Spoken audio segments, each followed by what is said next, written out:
Hello and welcome you all students to my channel Gyan Jyot. आज આપણે ધોરણ 12 સંસ્કૃત વિષયમાં અભ્યાસ કરવાના છીએ કાવ્ય નંબર 2 જેનું નામ છે સ્મૃતિ રસ સુધા। આપણે ટાઇટલને એટલે કે શીર્ષકને સમજવાનો પ્રયત્ન કરીએ તો જે સ્મૃતિ શાસ્ત્રો છે સ્મૃતિઓની રસની સુધા સુધાનો મતલબ અમૃત છે। આગળ આપણે કાવ્ય નંબર 1 ની વાત કરી તેમાં વેદામૃતમ હતું એટલે કે વેદોના અંદર જે અમૃત તુલ્ય જે મંત્રો છે એમાંથી આપણે થોડાક મંત્રોનું રસપાન કર્યું હતું। આજે આપણે વાત કરવાના છે વેદો પછીના જે શાસ્ત્રો છે જેને આપણે સ્મૃતિ શાસ્ત્રો તરીકે પણ ઓળખીએ છીએ એનો અભ્યાસ કરવાના છે। એની અંદર જે શ્લોકો છે જે મંત્રો છે અથવા જે રસરૂપી અમૃત જે છે એને આપણે પાન કરવાના છે। તો ચોક્કસ વિડીયોના અંત સુધી બનાવી રહેશો। વિડીયો ગમે તો ચોક્કસ એને લાઇક કરશો। અન્ય વિડીયો જોવા માટે આપણને ખબર છે પણ અમારા ચેનલને સબસ્ક્રાઈબ કરશો અને સમયસર વિડીયો મળે એટલે નોટિફિકેશન બેલ આઇકોનને પ્રેસ કરી રાખશો। તો ચાલો આગળ વધીએ। ધોરણ 12 સંસ્કૃત વિષય કાવ્ય નંબર 2 સ્મૃતિ રસ સુધા। પ્રસ્તાવના।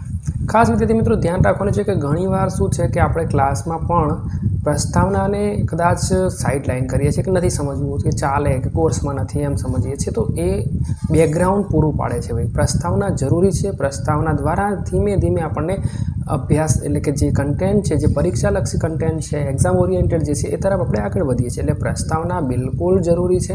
એ આપણો પાયો છે જેથી આપણને એક્ઝેક્ટ ખબર પડે છે કે આ બધું કઈ રીતે સ્ટાર્ટ થયું છે બરાબર। તો પ્રસ્તાવનાની વાત કરીશું। પ્રસ્તાવનાનો જે શરૂઆત છે સ્મૃતિ શબ્દનો અર્થ નોર્મલ આપણે જેને કહીએ મેમરી એમ અહીંયા સ્મૃતિ છે તો એનો મતલબ શું થાય છે સ્મરણ કરવું તે। પરંતુ સંસ્કૃત સાહિત્યમાં જો આપણે વાત કરીએ તો આ સ્મૃતિ શબ્દનો પ્રયોગ એક પ્રકારના ધર્મશાસ્ત્ર માટે થાય છે। હવે અત્યારે આપણે જે સ્મૃતિનો અર્થ લેવાનો છે જેમ આપણે ન્યાય પરિચયમાં ન્યાયનો અર્થ લીધો છે ને નોર્મલ ન્યાયનો અર્થ નહોતો એ બરાબર છે।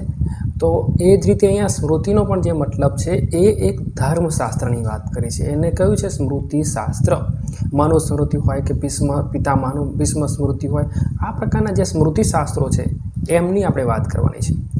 ધર્મશાસ્ત્રને સ્મૃતિ કહેવા પાછળનું કારણ એ છે કે તેના દ્વારા માનવ ધર્મનું જો અહીંયા આપણે ધર્મશાસ્ત્ર જે છે એને આપણે સ્મૃતિશાસ્ત્ર શા માટે કહીએ છીએ જો આવું કંઈ પૂછે અથવા આપણને ભવિષ્યમાં ક્યાંય પણ પૂછાય જાહેર જીવનમાં ક્યાંય જરૂર પડે તો માનવ ધર્મનું સ્મરણ કરાવે છે। આ સ્મૃતિશાસ્ત્ર એટલે શું મનુષ્ય જે છે હું માનવી માનવ થાવ તો એ ઘણું બરાબર છે। એનો મતલબ શું છે કે મને મારા મનુષ્ય ધર્મની ખબર પડે કે મારે મનુષ્ય તરીકે શું આચરણ કરવાનું છે સમાજમાં કેવી રીતે આચાર વ્યવહાર વર્તન કરવાનું છે તો માનવ ધર્મનું સ્મરણ કરાવવામાં આવે છે। ભારતીય પ્રાચીન પરંપરામાં સૂત્રશ્રુતો ધર્મશ્રુતો ગૃહ્યશ્રુતો રામાયણ અને મહાભારત પુરાણ અને મનુ વગેરે દ્વારા પ્રોક્ત સ્મૃતિઓ આ બધા ગ્રંથોને સ્મૃતિશાસ્ત્રની કોટીમાં મૂકવામાં આવ્યા છે। એમાંની અમુક વાતો તો આપણે સંસ્કૃત સાહિત્યના પરિચયમાં ધોરણ 12માં જ જોવાના છે। એટલે સૂત્રો હોય ધર્મસૂત્રો હોય કે ગૃહ્યસૂત્રો હોય કે રામાયણ કે મહાભારત છે આ બધું જ આપણે ભણવાના છીએ અભ્યાસમાં ઓલરેડી છે જ બરાબર છે। એટલે ત્યાં થોડાક આગળ વધીશું પણ ઉચ્ચ કોટીના આ બધા સંસ્કૃત સાહિત્યો છે એનો આપણે ખરેખર પરિચય મેળવવો રહ્યો।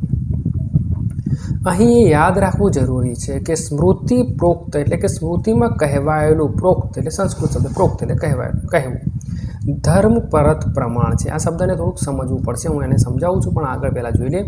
એટલે કે સ્મૃતિએ કહેલી વાતનો સ્વીકાર કરતાં પહેલાં એ વાતની વેદશાસ્ત્ર દ્વારા પરીક્ષા કરી લેવાની હોય।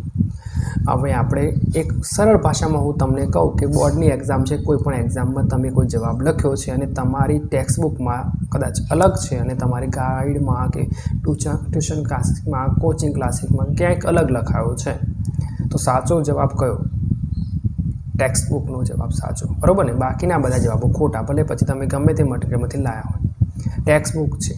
એમ અહીંયા આપણે સમજવાનું છે કે વેદોની અંદર જે માહિતી આપી છે વેદમાં જે કહ્યું છે એ જ સત્ય છે। જો એના વિરોધમાં બીજે ક્યાંય કંઈક લખેલું આવે છે કદાચ સ્મૃતિશાસ્ત્રમાં કંઈક આવે છે તો ખોટું કોણ તો સ્મૃતિશાસ્ત્ર ખોટું। એટલે કે સ્મૃતિશાસ્ત્રમાં રહેલી બાબતને આપણે કોની સાથે કમ્પેર કરવી પડશે કોણ સાચું એમ નક્કી કરવું હોય તો ફક્ત અને ફક્ત વેદ એટલે કે સ્મૃતિશાસ્ત્રમાં ભૂલ હોઈ શકે છે વેદોમાં નહીં। વેદ ફાઇનલ છે, ચોપડી ટેક્સ્ટ બુક ફાઇનલ, બાકીનું બધું જે છે બરાબર સમજી જવા રીતે. તો અહીંયા લખ્યું છે એટલે ધર્મ પરત પ્રમાણ છે બરાબર, એ આપણે યાદ રાખીશું. એટલે કે સ્મૃતિશાસ્ત્રની જે વાત છે ને એ સ્વીકાર કરતાં પહેલાં એને વેદ સાથે એ વાત સાથે સહમત છે કે કેમ વેદ, એ રીતે પરીક્ષા કરી લેવાની હોય. જો આ પરીક્ષામાં સ્મૃતિપ્રોક્ત વિષય બરાબર ઠરે અને આ વખતે આપણે સમજીએ કે ભાઈ આ બાબત જે કહી છે એ સ્મૃતિ જે શાસ્ત્રમાં કીધી છે એ વેદો સાથે બરાબર મેચ થાય છે, તો તે સ્વીકાર્ય રહે છે, અન્યથા નહીં. અન્યથા એનો પછી આપણે ત્યાગ કરવો જોઈએ. એટલે કે સ્મૃતિશાસ્ત્રના જે તે બાબતમાં ભૂલ હોઈ શકે એમ આપણે માની લેવાનું બરાબર. વેદોમાં ભૂલ ના હોય, સ્મૃતિશાસ્ત્રમાં કંઈ પણ કીધું. ફોર એક્ઝામ્પલ, કદાચ કોઈ તમે જાણતા હોય તો વિડીયો ઘણા બધા આવે છે કે અમુક સ્મૃતિશાસ્ત્રમાં એવું કીધું કે સ્ત્રીઓને ન ભણાવવી જોઈએ, કદાચ આવો કોઈ ટૉપિક છે તો આપણે વેદોની વાત કરીશું કે ભાઈ આ બાબતે વેદ શું કહે છે, તો વેદ એવું કશું કહેતો નથી. વેદ તો કહે છે કે બધાને ભણવાની છૂટ છે બરાબર છે. તમામ આશ્રમો, તમામ નાત જાત, તમામ સ્થળ બધાને ભણવાની છૂટ, કોઈને બંધન નથી, એવું જો વેદ કહે છે તો સ્મૃતિશાસ્ત્રના કોઈ પણ ટૉપિકમાં એ બાબત લખેલી છે ક્યાંય પણ તો એ ભૂલ છે એમ આપણે માનીશું. આગળ વાત કરીએ. સ્મૃતિશાસ્ત્રમાં જે વિષયોનો સમાવેશ થયો છે તેના મુખ્ય 3 વિભાગ કરી શકાય. સ્મૃતિશાસ્ત્રમાં કયા માનવ ધર્મ આપણને જે સમજાવ્યો છે, સ્મૃતિ કરાવે છે, યાદ કરાવે છે, એમાં 3 મુખ્ય ભાગ છે: આચાર, વ્યવહાર અને પ્રાયશ્ચિત. આચાર એટલે આચરણ, વ્યક્તિનું વ્યક્તિગત આચરણ જે છે, જેને આપણે બ્રહ્મચર્ય કહી શકીએ, સત્ય બોલવું છે, આ બધું જે છે પર્સનલ જે કેરેક્ટર છે એને આપણે આચાર કહીશું. વ્યવહારની વાત એક રીતે સમજીશું કે જે અન્યના પરિપ્રેક્ષમાં હોઈ શકે છે, જેમ કે તમે અન્ય સાથે કઈ રીતે બોલો છો, અન્ય સાથે કઈ રીતે ડીલ કરો છો, વ્યવહાર કરો છો, આ બધું અન્ય સાથે. અને પછી જે છે કે ક્યાંક ભૂલ થઈ છે તો પ્રાયશ્ચિત આપણે કરીશું બરાબર છે. પ્રાયશ્ચિત નામનું આ સ્વર્ગનું ઝરણું છે ભાઈ બરાબર, એમાં નાહીને પછી વ્યક્તિ પુણ્યશાળી બની શકે. તમને ગુજરાતી પંક્તિઓ આવડતી જશે. તો એ છે આચારની અંદર મુખ્યત્વે વર્ણાશ્રમ, 4 વર્ણ આશ્રમો છે એની વાત કરી છે. પછી વ્યવહારની અંદર મુખ્યત્વે રાજધર્મ, રાજાનો વ્યવહાર, રાજાનો ધર્મ જે છે. પૃથુ ચરિત્ર ધોરણ 11માં પણ આપણે 11મા પાઠમાં, એટલે કે પહેલો જ પાઠ કહેવાય, એમાં ભણ્યા છીએ. તો રાજધર્મનો અને પ્રાયશ્ચિતની અંદર વિવિધ અપરાધો અને પાપોથી મુક્ત થવા માટે માણસ છે ભાઈ આપણે, નો બડી ઇઝ પરફેક્ટ અંગ્રેજીમાં આપણે વારવામાં આવે છે, નો બડી ઇઝ પરફેક્ટ, અને to err is human, to forgive is divine. માણસ માત્ર ભૂલને પાત્ર બરાબર છે, અને જે માફ કરી શકે દૈવી છે. તો અહીંયા જે છે કે અપરાધો તો થવાના જ છે, પાપો થયા જ છે આપણાથી, તો એનાથી મુક્ત થવા માટે શું કરી શકીએ? અનેક પ્રકારના તપ, વ્રત અને દાન વગેરે કર્મકાંડનો સમાવેશ થાય છે. મનુષ્યથી થઈ ગયેલા પાપની વાત કરીશું તો એનું કંઈ પરત કરી શકાતું નથી, રિસાયકલ ન કરી શકે. મારાથી આ પાપ થયું, ચલો અને હું ટાઈમમાં પાછળ જઈને બદલી નાખું, એવું નહીં થાય. તો હવે ઓપ્શન શું છે? આપણે આ પાપને સાફ કરવાનો, ધોવાનો, દૂર કરવાનો એકમાત્ર ઓપ્શન છે પ્રાયશ્ચિત.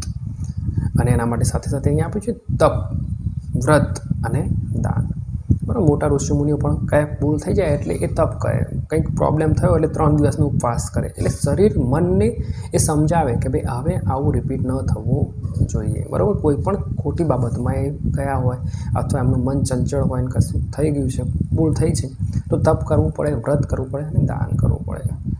પ્રસ્તુત પાઠમાં જે પદ્યપાઠ છે, આચારના વર્ણન પ્રસંગે વિવિધ સ્મૃતિ ગ્રંથોમાં વ્યક્ત થયેલા મૂલ્યવાન વિચારોવાળા 8 પદ્યોનો સંગ્રહ કરવામાં આવ્યો છે. કેટલા પદ્યો છે અહીંયા?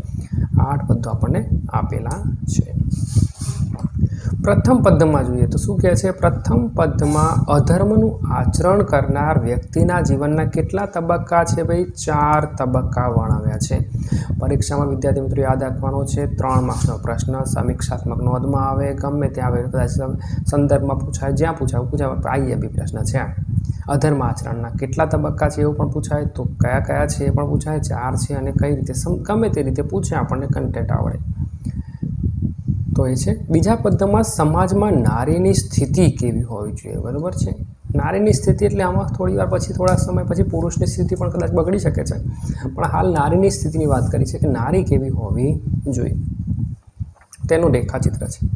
ત્રીજા પદ્યમાં જ્ઞાનના અર્જનની પ્રક્રિયા સૂચવેલી છે. વેદાભ્યાસના 500 પાનો. અહીંયા આપણને એ સમજાવ્યું છે કે આપણે કઈ રીતે અધ્યયન કરવું જોઈએ બરાબર છે. આપણે અભ્યાસ તો કરીએ છીએ અત્યારે ક્લાસમાં અને કોચિંગ ક્લાસમાં બધું જઈ જઈને અભ્યાસ કરીએ, પણ એના સ્ટેપ્સ આપણને ખબર હોવા જોઈએ.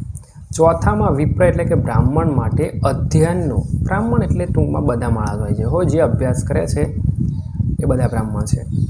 અધ્યાયનો તથા પાંચમામાં વિદ્યાની સાથે તપનો મહિમા બતાવ્યો છે. પાંચમામાં બરાબર છે. અહીંયા જે ચોથામાં છે ને એમાં લાકડે મળેલો હાથી ને ચામડે મળેલું હરણ ને અભણ બ્રાહ્મણ એની વાત છે. જ્યારે પાંચમામાં વિદ્યાની વાત કરી છે, અન્ન અને મધની વાત કરી છે. અહીંયા એ સમજીશું કે જ્યારે વ્યક્તિ પાસે નોલેજ આવી જાય છે, જ્ઞાન આવે છે, માહિતી મળે છે, પણ જો એ તપ નથી, એનામાં સંસ્કાર નથી, તો એ કશા કામનું નથી. ઉદાહરણ સમજીએ. રાવણ 4 વેદોનો જ્ઞાતા, બરાબર, બધી જ ખબર પડતી હતી એને, છતાંય એના આચરણમાં એ પ્રોબ્લેમ્સ હતો ભાઈ, બરાબર છે. પર સ્ત્રી ગણવાનું હોય કે સીતા માતાનું અપહરણ હોય, તો એ શું સમજાવે છે? આપણને સમજાવે છે કે ભાઈ એના પાસે જ્ઞાન તો છે પણ તપ નથી, સંયમ નથી, બરાબર છે. તો એનો મહિમા બતાવ્યો છે. છઠ્ઠું પદ શું છે? દુરાચાર વ્યક્તિ જે છે એના પરિણામ, ખરાબ આચરણ કરે એનું મૃત્યુ જે અલ્પ આયુ થાય છે એની વાત છે. અને 7મું પદ જે છે આચારના પરિણામ, જ્યારે વ્યક્તિ સદાચાર કરે, આચરણ કરે તો એનું કેવું જીવન બને છે એની વાત કરી છે. છેલ્લું અને 8મું પદ સુખ અને દુઃખની પરિભાષા છે. જે આત્મવશમ છે ને, પોતાનું છે સુખ અને બીજાનું છે દુઃખ. એટલે કે તું તારી વસ્તુ પર સંયમ રાખ, એમાં તું સંતોષ માન, બરાબર છે. એ તારું સુખ છે, બરાબર. કોઈનો બંગલો જોઈને આપણી ઝૂંપડી ન સળગાવી દેવાય, એ સુખ છે, બરાબર છે. બીજાનું આને આમ થયું કે પેલાનું આમ થયું કે 2 નંબરના પૈસા કમાઈને ગાડી લાવ્યો ને આ લાવ્યો ને આઈફોન લાવ્યો ને બધું લાવ્યો, એટલે ભાઈ જે લાવ્યો લાવ્યો. આપણે આપણામાં સંતોષ અને સુખ માનવાનું છે, નહીંતર પછી દુઃખ તો સામે ચાલીને આવશે, આપણે લઈ જ લઈએ છીએ. હજારો વર્ષોથી ભારતીય પ્રજામાં જે રીતનો જીવન વ્યવહાર પ્રવૃત્ત થયેલો છે તેનો અંદાજ આ પદ્યોમાં નિહિત વિચારમાં જોઈ શકાય. અહીંયા ભારતીય સંસ્કૃતિની એક પ્રતિબિંબ અહીંયા જોવા મળે છે. ભારતીય સંસ્કૃતિનો પડછાયો અહીંયા જોવા મળે છે કે આપણી હજારો વર્ષની સંસ્કૃતિ કયા પ્રકારનું કામ કરે.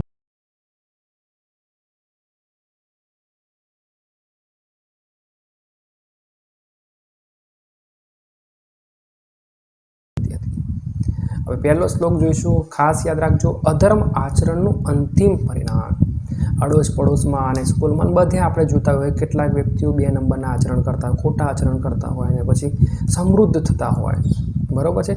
ગાડીઓ લાવતા હોય અને બીજું બધું ઘણું બધું ખર્ચો કરતા હોય, તો શું એ વ્યાજબી હશે? આપણને એવું લાગે કે આ ભગવાન છે કે કેમ, શંકાઓ જાય. તો અહીંયા આપણે એ સમજીશું. તો જોઈએ શું કહે છે? અધર્મ તાવત, અધર્મ એટલે અધર્મથી. જો આ એ વસ્તુ પણ આપણે કાવ્ય નંબર 1માં પણ કીધી હતી કે ક્યાંક સંસ્કૃત અને ગુજરાતી આપણે મેચ કરવાનો પ્રયત્ન કર્યો છે. એ શ્લોકને અનુરૂપ વિદ્યાર્થીઓની એની કેપેસિટી અથવા એને પરીક્ષા અનુરૂપ છે, એટલે એક્ઝેક્ટ શબ્દોનું જે છે અનુવાદ નહીં હોય. આપણે એ રીતે સમજવાનો પ્રયત્ન કરીશું કે ભાઈ આપણા પાઠને, આપણા કવિતાને સેટ થાય. અધર્મ એટલે અધર્મથી, તાવત એટલે પહેલાં, એ ધથી એટલે કે સમૃદ્ધ થાય છે. પહેલું સ્ટેપ, અધર્મ આચરણનું પહેલું સ્ટેપ શું છે કે ભાઈ અધર્મનું આચરણ કરે પછી સમૃદ્ધિ આવે.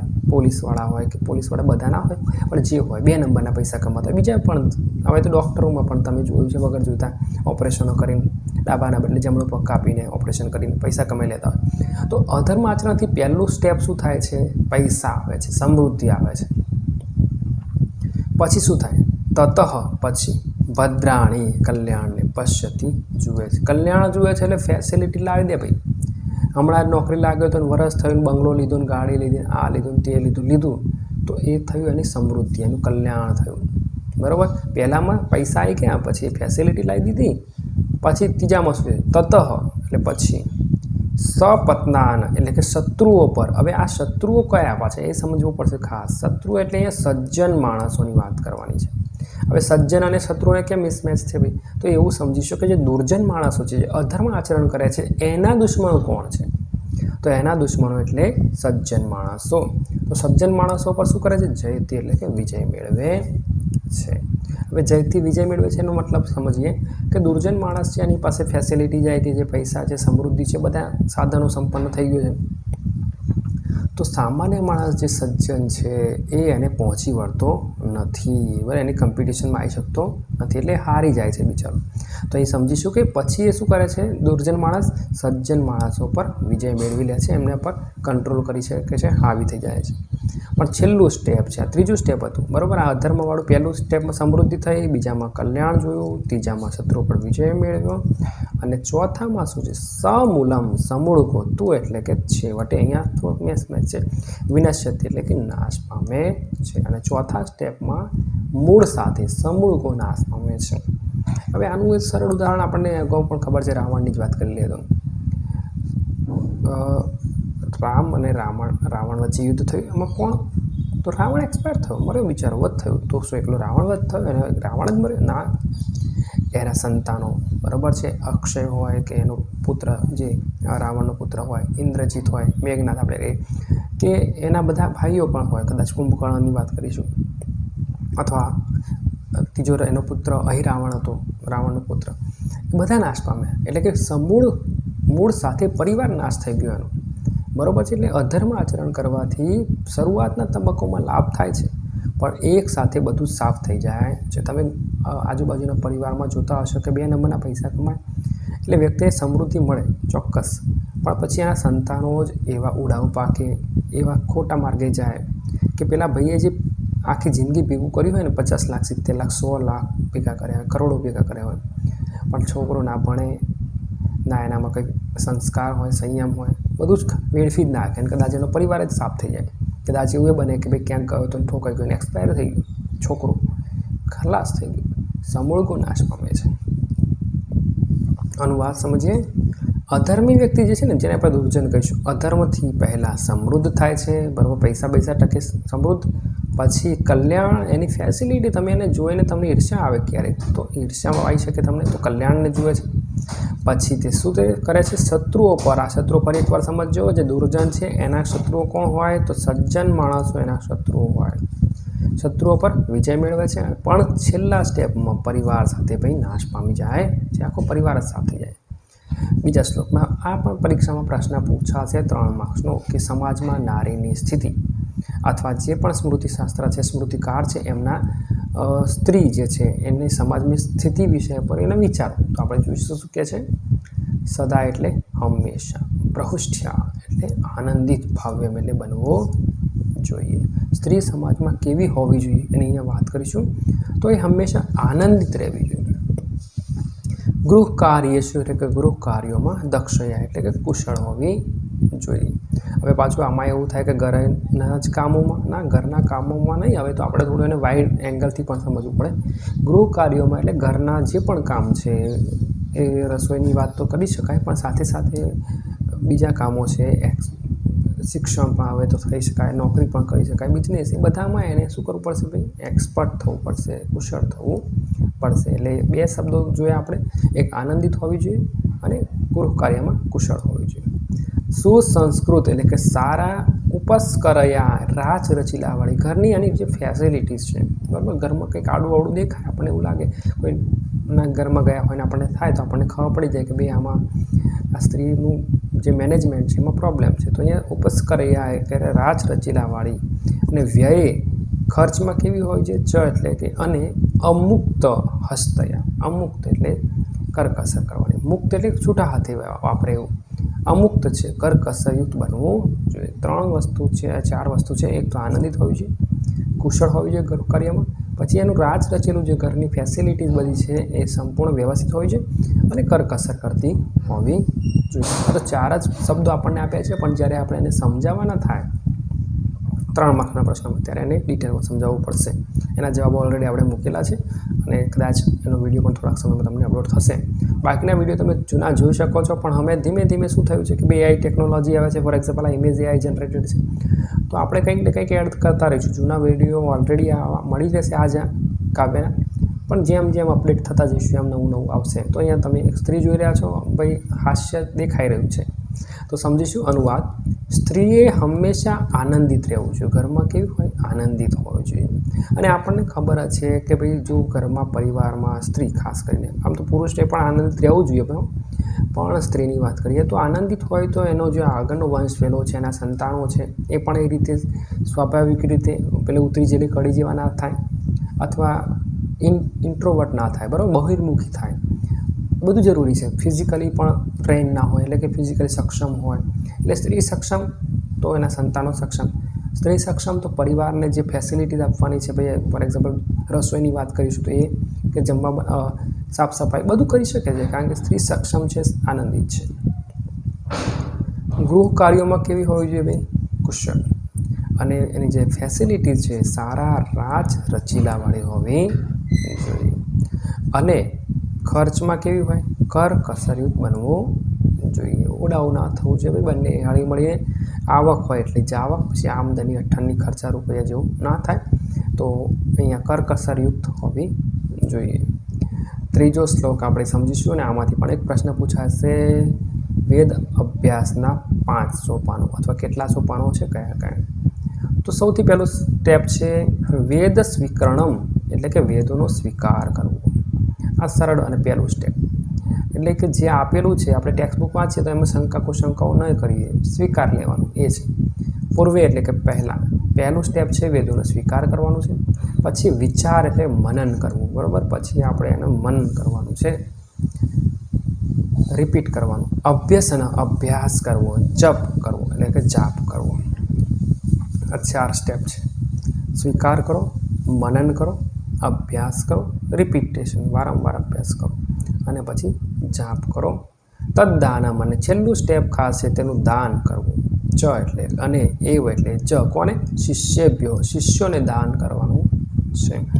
ઘણીવાર નોલેજ હોય પણ શું કરી શકે? કોઈને આપી ન શકે. ઘણીવાર શું હોય, શિક્ષકોમાં પણ મેં જોયું છે કે એ સારા વિદ્યાર્થી હોય પણ શિક્ષક ના હોય. વિદ્યાર્થી અને શિક્ષકમાં ફરક છે કે વિદ્યાર્થી એટલે કે શીખી શકે એને વિદ્યાર્થી કહેવાય, પણ શીખવાડી શકે એને વિદ્યાર્થી કહેવાય, શિક્ષક કહેવાય. તો અહીંયા ઘણીવાર શું હોય છે કે અમુક શિક્ષકો સમજી શકે છે, શીખી શકે છે, કંઈક નવું આવે તો કરી શકે છે, પણ જ્યારે એ સમજાવવાનું થાય છે, ટીચિંગનું આવે છે, ત્યારે એ એટલું નથી કરી શકાતું. ત્યાં એટલા ઓપ્શન્સ એમને નથી મળતા કે કઈ રીતે શીખવાડી શકાય. તો અહીંયા એ પણ સમજીશું. 5 સ્ટેપ છે. સૌથી પહેલાં સ્વીકાર કરો, પછી મનન કરો, અભ્યાસ કરો, જાપ કરો અને છેલ્લું ઇમ્પોર્ટન્ટ સ્ટેપ છે દાન કરો. વેદાભ્યાસો એટલે કે વેદના અભ્યાસના હિ એટલે જ, અહીંયા ખરેખર કહી શકાય. પંચધા એટલે 5 પ્રકારનું છે. વેદના અભ્યાસના 5 સોપાનો અથવા વેદનો અભ્યાસ અથવા કોઈ પણ અભ્યાસ 5 પ્રકારે હોય છે. હવે એને સમજીએ. અનુવાદ પરીક્ષામાં પૂછાશે ખાસ. વેદોનું અધ્યયન 5 પ્રકારનું છે. 1. પહેલાં વેદોનો સ્વીકાર કરો, પહેલું સ્ટેપ. પછી મનન કરવું, અભ્યાસ કરવો, જાપ કરવો અને છેલ્લે તે જ્ઞાનનું શિષ્યોને એટલે કે વિદ્યાર્થીઓને દાન કરવું. અહીં આપણે વેદો જોઈ રહ્યા છીએ. આ ફક્ત વેદો સાથે જ કે વેદોને જ લાગુ પડે છે એવું નથી. કોઈ પણ અધ્યયન તમે કરવા માગતા હોય તો આ સ્ટેપ્સ તમે એને ફોલો કરવાના રહેશે. આગળ વધીએ. યથા એટલે કે જેમ, કાષ્ઠમયો લાકડાનો બનાવેલો હસ્તી એટલે હાથી. અહીંયા અભ્યાસનું પણ ખાસ મહત્ત્વ આપ્યું છે, એ પણ આપણે જોઈશું કે લાકડાનો બનાવેલો હાથી. યહ એટલે કે જે, ચ એટલે અને, ચર્મમયો ચામડે મટેલું મૃગ એટલે હરણ. ચામડે મટેલું હરણ. જો લાકડાનો બનાવેલો હાથી, ચામડે મટેલું હરણ. આ પરીક્ષા પૂછાશે કયા 3 નામ ધારણ કરે છે, આવો પ્રશ્ન આવશે. તો યહ એટલે કે જે, વિપ્ર એટલે કે બ્રાહ્મણ, અનધ્યાન એટલે કે વેદ વેદાંગ ન ભણેલું, અભણ. સમજો ને, વેદ વેદાંગની જરૂર ના પડે, આપણે અભણ રાખી દો છે. તો અભણ બ્રાહ્મણ. ત્રયસ્તે, આ ત્રણેય શું કરે છે? નામ ધારકા, નામ ધારણ કરે, ફક્ત નામને ધારણ કરે છે. એટલે કે એને કહી શકાય કે ભાઈ એ બ્રાહ્મણ છે પણ એનામાં વેદનું અધ્યયન કશું છે નહીં, ફક્ત નામ. લાકડે મટેલો હાથી હોય તો એને હાથી તો કહેવાય, પણ શું એ હાથીની જેમ ચાલી શકે? શું એ લાકડા બીજા ઊંચા કરી શકે? ના કરી શકે. ચામડે મટેલું હરણ હોય તો શું દોડી શકે? નથી. નામ હરણ પણ કરી ના શકે કામ. તો ફક્ત નામ ધારણ કરે છે. એમ આપણે પણ લાઈફમાં યાદ રાખવાનું છે કે નોલેજ ઇઝ પાવર. જ્ઞાન શક્તિ છે. અને ખાસ જે વિદ્યાર્થીઓ નબળા વર્ગમાં, આર્થિક પરિસ્થિતિ જેમની નબળી છે એમને તો ખાસ ધ્યાન રાખવાનું કે ભાઈ એમની પાસે બીજા કોઈ ઓપ્શન નથી. ના બાપ દાદાની જાગીર છે, ના પેઢી છે, ને આપણે બીજું કશું કરી શકવાના છે. આપણી પાસે ઓનલી નોલેજ છે, જ્ઞાન છે, વિદ્યા છે. એ જ શક્તિ છે જેથી આપણે બધી જ સમસ્યાઓ, સા વિદ્યા વિમુક્ત, બધી સમસ્યાઓથી મુક્તિ મેળવી શકીએ છીએ. એકમાત્ર હથિયાર આપણી પાસે છે વિદ્યા. બરાબર. ખાસ નબળા પરિવાર માટે આ ધ્યાન રાખવાનું છે. અને હવે ચિત્ર દ્વારા આપણે સમજીએ. અનુવાદ શું કહે છે કે લાકડાનો બનાવેલો હાથી. જો અહીંયા ઇમેજ તમે AI જનરેટર છે. મેં હમણાં પણ અગાઉ વાત કરી એ પ્રમાણે કે હવે જેમ હું અપડેટ થાઉં છું તમારે પણ અપડેટ થવાનું છે. ઘણું બધું AIથી આવી ગયું છે. તમે પણ અમુક વાર વિદ્યાર્થી શું વાંચ કરે છે ખબર નહીં, પણ જે વાંચે છે એ હવે ભવિષ્યમાં શું કામમાં આવશે ખરું.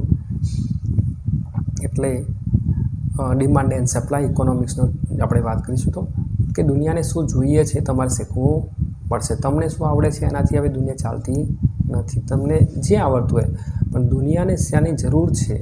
જો દુનિયાને એઆઈની જરૂર છે, જો દુનિયાને કમ્પ્યુટરની જરૂર છે, તો તમને જો પહેલે પુસ્તકો આવડે છે, તમારી પાસે બુકિશ નોલેજ છે, તો નહીં ચાલે.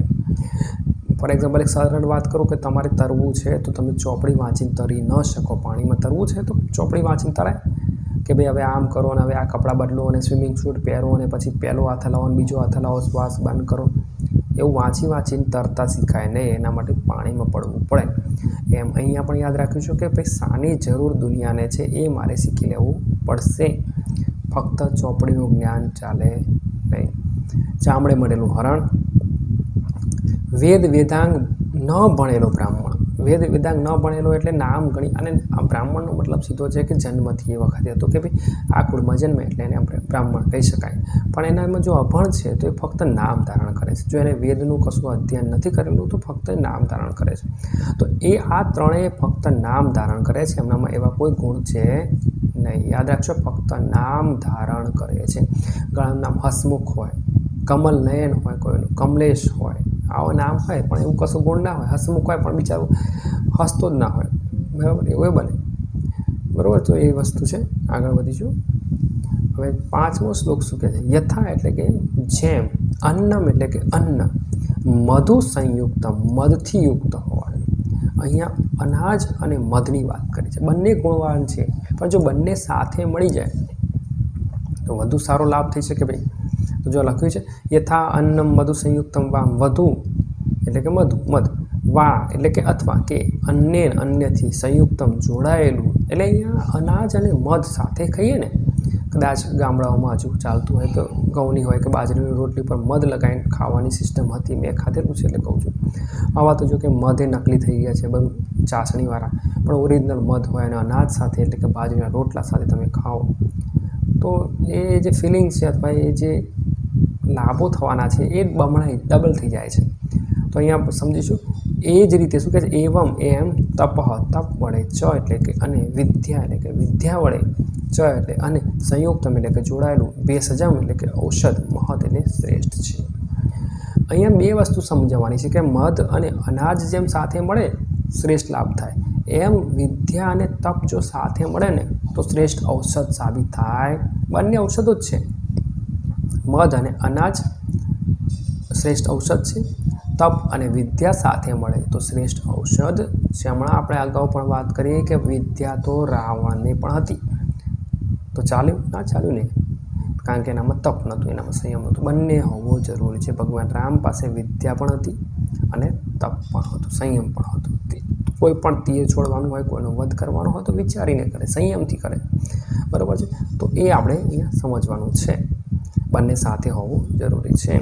અહીંયા આપણે અનાજ અને મધનું પણ એક ઇમેજ એડ કરી છે સમજવા માટે, યાદ રહેવા માટે, અને આપણે જેટલી વધુ ઇન્દ્રિયો એમાં એડ કરી શકીએ, બરાબર છે. તો અનુવાદ, જેમ મધથી યુક્ત અન્ન કે અન્નથી યુક્ત મધ શ્રેષ્ઠ હોય છે, બંને મિક્સ થાય તો સાથે ખવાય તો અદ્ભુત થાય છે, એમ વિદ્યા વડે જોડાયેલું તપ શ્રેષ્ઠ ઔષધ છે. બંને સાથે હોય.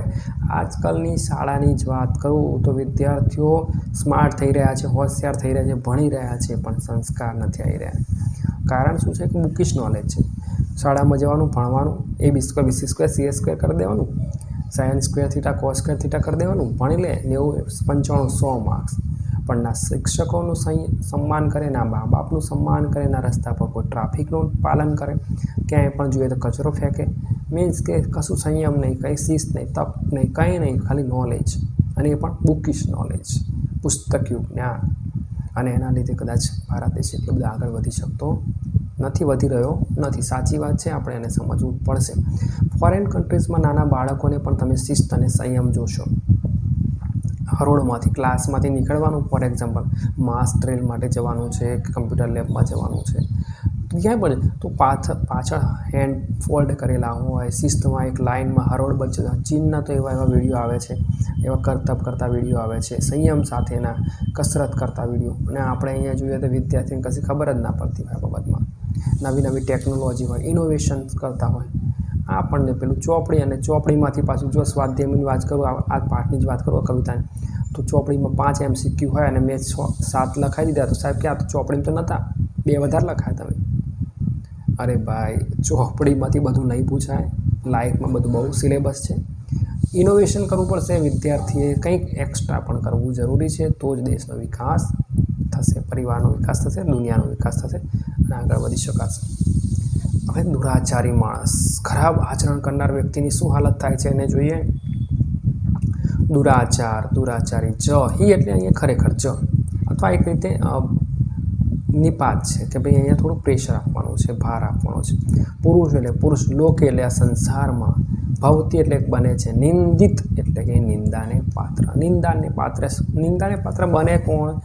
બરાબર છે, ખરાબ આચરણ કરે. પણ આ બધી જે પંક્તિઓ છે ને એ પાછી સતયુગવાળી છે, કારણ કે હવે તો બધા જ ખરાબ આચરણ કરતા હોય એટલે કોઈની નિંદા કરે નહીં, ઊંધું થઈ ગયું છે હવે. પણ હવે સમજીશું કે જે વ્યક્તિ દુરાચારી છે એ પુરુષનું શું થાય છે, સંસારમાં લોકો મજાક ઉડાવે છે કે આવું છે. હવે બધા જતા તો ખરાબ આચરણ કરતા હોય તો કોની મજાક ઉડાવે કોઈ? અથવા બધાને સારું જ લાગે કે આ તો બહુ કોઈ કરોડપતિ થઈ ગયું એવું કરે, એટલે પ્રશંસા કરે.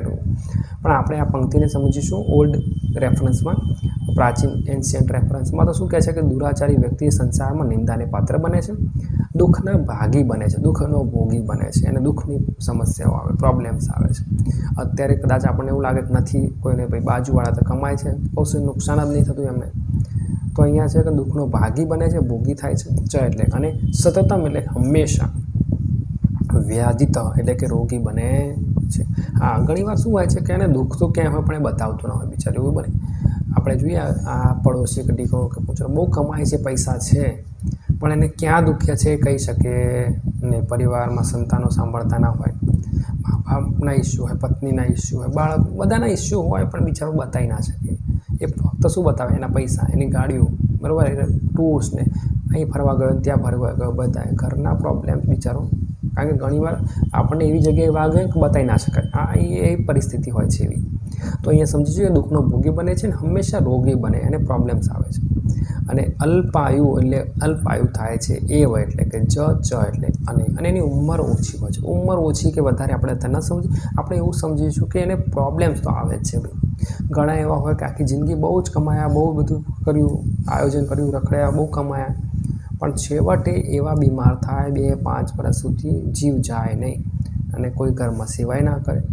બધા પૈસા હોય, છોકરા લઈને જતો રહ્યો હોય, ઘણીવાર છોકરો ફોરેન જતો રહ્યો હોય, ભાઈ અમેરિકા કેનેડા મોકલી દીધા હોય ને ભાઈ બિચારા એકલા પડ્યા હોય, ના સેવા કરનાર કોઈ. પૈસા હતા, પૈસા હોય, પણ કશું જે જરૂરી છે ને, કારણ કે ઉંમર થાય એમ આપણી જરૂરિયાતો બદલાતી જાય. એક બાળક માટે કદાચ પૈસાની જરૂર નથી અને બહુ પૈસા ના હોય ચાલે, એને મા બાપની જરૂર છે, બરાબર. એટલે ઉંમર વધતી જાય એમ આપણી જરૂરિયાતો બદલાતી જાય. એક ઉંમર થાય ત્યારે 60-70-80 વર્ષે માણસને એના પોતાના પરિવારના બાળકો, એના જે સગા સંબંધીઓ છે એની જરૂર પડે છે, કારણ કે એને લાગણીઓ શેર કરવી છે, એને દુઃખ છે, એને કહેવું છે કોઈને. તો એ પૈસાથી નહીં થઈ શકે. તો એ વસ્તુ આપણે સમજીશું. તો એની આ હાલત થાય છે. ફરીવાર ફટક નહીં સમજીએ શોર્ટમાં. દુરાચારી વ્યક્તિ જે છે, પુરુષ એટલે પાછો એકલો પુરુષ ને હોય, દુરાચારી સ્ત્રીઓ પણ હોય, દુરાચારી જે પણ હોય, પુરુષનો મતલબ પુરુષ અને સ્ત્રી બે સમજવો પડશે. કે દુરાચારી વ્યક્તિ જ સંસારમાં નિંદાને પાત્ર બને, એની લોકો નિંદા કરે છે, ક્રિટિસિઝમ કરે છે, અને વળી હંમેશા દુઃખનો શું બને છે? ભોગી બને છે, અને જીવનમાં દુઃખ આવે છે. ત્યારબાદ એ રોગી રહે છે.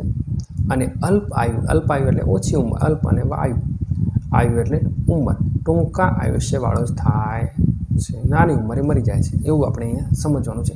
પણ એવું બની શકે ઉંમર વધારે પણ હોય, પણ દુઃખ આવે, એને પીડાઓ આવે, સમસ્યાઓ આવે, બરાબર, એવું થાય છે. દુરાચારીનું આ થાય છે. હવે સદાચારનું શું થાય? આપણે દુરાચારનું તો સાહેબ શીખવાડ્યું, પણ આચાર સારું કરીએ તો શું થાય એ જોઈએ. આચારાત એટલે સદાચારથી લભતી એટલે કે મેળવે. શું મળે છે? ઈ એટલે ખરેખર અથવા આયુ એટલે આયુષ્ય, શ્રેષ્ઠ ઉંમર મળે છે, બરાબર, તંદુરસ્ત શરીર, દીર્ઘ આયુ મળે છે સદાચારથી. આચારાત અને આચારથી જો ખાસ આ પંક્તિ બહુ સારી છે. ઈપ્સિતા એટલે કે ઈચ્છેલા, પ્રજા એટલે સંતાનો, એના સંતાનો સારા હોય છે. સજ્જન માણસના સંતાનો સજ્જન જેવા હોય છે. જેમ આપણે આંબા ઉપર કેરી આવે, બરાબર, એટલે કે સજ્જન હોય તો એના સંતાનો એવા જ આવે, બરાબર. વડ હોય તો ટેટા આવે, ટૂંકમાં આવું છે. તો જેવા ઝાડ એવા, બરાબર, એવા ફળ થાય. અને ગુલાબનો છોડ હોય તો એટલામાં ગુલાબ થાય. તો અહીંયા શું છે કે ઈચ્છેલા એટલે શ્રેષ્ઠ સંતાનો એની પ્રાપ્તિ થાય. આચારાત એટલે સદાચારથી, ધનમ એટલે કે ધન, અક્ષયમ એટલે કે અખૂટ, જે વ્યક્તિ સદાચાર કરે છે અને ક્યારેય ન ખૂટે એવું ધન પ્રાપ્ત થાય છે. અને આચારો એટલે સદાચારથી હિ એટલે ખરેખર, હંતી એટલે કે નાશ પામે છે. શું નાશ પામે છે? અલક્ષણમ, અપલક્ષણો. એનામાં ક્યાંય ખોટા બાબતો, ખોટા લક્ષણો, કુસંસ્કાર આવ્યા હોય પણ એ વ્યક્તિ શું કરે કે પ્રયત્ન કરતો રહે કે ભાઈ મારામાંથી આ પ્રોબ્લેમને હું માઇનસ કરતો જાઉં, તો અપલક્ષણોનો નાશ થાય છે. અનુવાદ જોઈએ શું કહે છે. સદાચારથી મનુષ્ય આયુષ્ય મેળવે છે. સદાચારથી ઈચ્છેલા સંતાનોની એની પ્રાપ્તિ થાય છે, મેળવે છે. સદાચારથી અખૂટ ધન મળે છે અને સદાચારથી અપલક્ષણોનો નાશ થાય છે. સદાચારથી કયા કયા લાભો થાય છે? તો એક તો આયુષ્ય મળે, ઈચ્છેલા સંતાનો મળે, અખૂટ ધન મળે, સદાચારથી અપલક્ષણોનો નાશ થાય. 4 બાબતો છે, આપણે થોડુંક યાદ રાખીશું. છેલ્લો શ્લોક છે. સર્વમ એટલે કે સગળું, પરવશમ પારકાને વશ હોય. જો એ બધું હોય ને દુઃખરૂપ છે, ભાઈ દુઃખ છે. કોકના માથે, કોકના સપોર્ટથી, કોઈ કહે એમ, કોઈ કહે તો જ કરવું. પારકાના વિશ્વાસે, પારકી આસ સદા નિરાશ. કોઈએ કીધું આમ કરીશ, એ કહે તો જ જવાનું, એ સ્કૂલમાં આવે તો આવીશ, નહીં તો નહીં આવું, એ સાહેબ કહે તો ભણવાનું, સાહેબ ન કહે નહીં ભણવાનું, મા બાપ કહે તો કરો, એવું નહીં. પોતે નક્કી કરવાનું છે કે ભાઈ મારે લાઈફમાં શું કરવાનું છે. અહમ બ્રહ્માસ્મિ, હું કોણ છું? તો હું બ્રહ્મા છું. ટૂંકમાં હું જ બધું કરી શકું છું. હું મારાથી કરવાનું છે, મારે કામ કરવાનું છે. પારકાની આશા રાખવાની નથી. સર્વમ એટલે કે સગળું, આત્મવશમ જે પોતાને વશ હોય, સુખમ સુખરૂપ છે. આપણે હમણાં અગાઉ પણ વાત કરી હતી કે ભાઈ કોકનો બંગલો, ગાડી જોઈને આપણા ચોપડા કે ગાડીને સળગાવવાની નહીં. જે છે એમાં સંયમ, એમાં સંતોષ, અને હા એમાંથી આપણે ઉન્નતિ તરફ જઈ શકીએ ખરા, પણ સીધું નહીં. પેલું આંબાની કેરી હજુ તો થઈ હોય 10 દિવસ કાચી હોય તોડ લે, એવું નહીં. સંયમ એટલે કે ઉતાવળે આંબા પાકે નહીં. બંગલો લાવવો છે, તમને કોઈનો જોયો, ગાડી જોઈ, તમને ગમી, તો આપણે એ લાયકાત મેળવવાની છે કે હું કઈ રીતે એ વસ્તુ પહોંચી શકું, એ વસ્તુ પ્રાપ્ત કરી શકું. તો એતત આ વિદ્યાત એટલે જાણવા જોઈએ. સમાસેન એટલે કે સંક્ષેપમાં, ટૂંકમાં લક્ષણો છે. જો લક્ષણો, કોના લક્ષણો? સુખ અને દુઃખીઓ એટલે દુઃખના. સુખ દુઃખના લક્ષણો શું છે? આવા પરીક્ષા પ્રશ્ન પૂછાય તો જે પોતાનું છે, આત્મવશમ જે છે, પોતાનું છે, મારા આધીન છે, એ મારા માટે સુખરૂપ છે. અને જે પર આધીન છે, પરાધીન છે, એ બધું મારા માટે દુઃખરૂપ છે. બરાબર, મારું છે સુખ, અન્યનું છે બધું દુઃખ. અનુવાદ પર આપણે સમજીશું કે પારકાને વશ હોય, પારકાનું હોય તે સગળું દુઃખરૂપ છે. પોતાને વશ હોય એટલે કે પોતાનું હોય તે સર્વ સુખરૂપ છે. સુખ દુઃખના આ લક્ષણો સંક્ષેપમાં જાણવા જોઈએ. સરળ ભાષામાં આપણે સમજી લીધું. વિદ્યાર્થી મિત્રો, ચોક્કસ આનું સ્વાધ્યાય પણ આપણે વિડીયો દ્વારા મૂકીશું અને આ રીતે રિટર્ન હશે. અગાઉના ઘણા વિડીયોમાં આપણે વાત કરી છે કે આની teaching PDF already Telegram channel Gyanjyot પર ઉપલબ્ધ હોય જ છે. છતાંય ના હોય તો તમને કોઈ પ્રોબ્લેમ હોય તો મને કોમેન્ટ કરીને જણાવશો કે સાહેબ આની પીડીએફ ક્યાં છે, તો આપણે એ રીતે ફરી ટેલિગ્રામમાં મૂકી દઈશું. ખાસ વિદ્યાર્થી મિત્રો, અભ્યાસને ચાલુ રાખવાનો છે. ક્યાંય પણ સમસ્યા હોય તો આપણે મને કોમેન્ટ દ્વારા જણાવશો અને આપણે પ્રયત્ન કરીશું કે વધુને વધુ સારા વિડીયો અપલોડ કરી શકાય. Thank you and best of luck.